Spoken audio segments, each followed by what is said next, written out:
We tackled the power crisis head on, and by the time we left office in January 2017, we had more than sufficient generation capacity to withstand any shocks in the energy sector.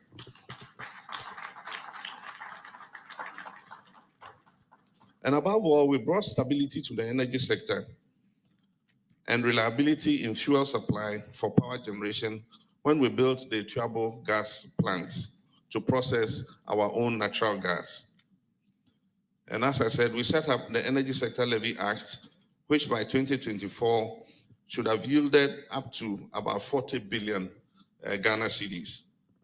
This stands us in good stead to overcome the stifling legacy debts in the energy sector and help address the liquidity challenges in that area.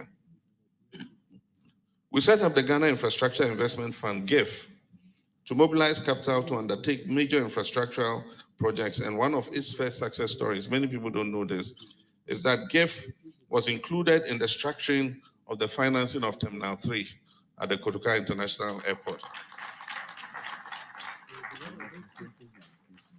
We also established the Ghana Exim Bank to promote trade and commerce and industry within the Ghanaian economy. We set up the Sinking Fund, which is a mechanism through which we would set aside funds to retire maturing debt. And as of 2016, we had saved up to 550 million to pay off the first sovereign bond, which was floated under President Kufuor. If you remember, the first Eurobond was due, and we had saved up to 550 million. We did it, of course, hoping that we will win the 2016 election, but of course, we did it for Ghana, because when this new government came, but for the fact that we set aside that money, they would have very serious problems paying off that bond. We also had the contingency fund, from which money was found recently to underwrite the relief efforts in the aftermath of the 3rd June disaster. No, we set it up after our experience with the 3rd June disaster.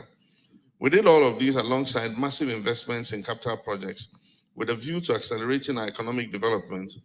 We ensured that we kept our public debt within manageable levels, with debt amounting to 56% of GDP based on the rebased economic figures.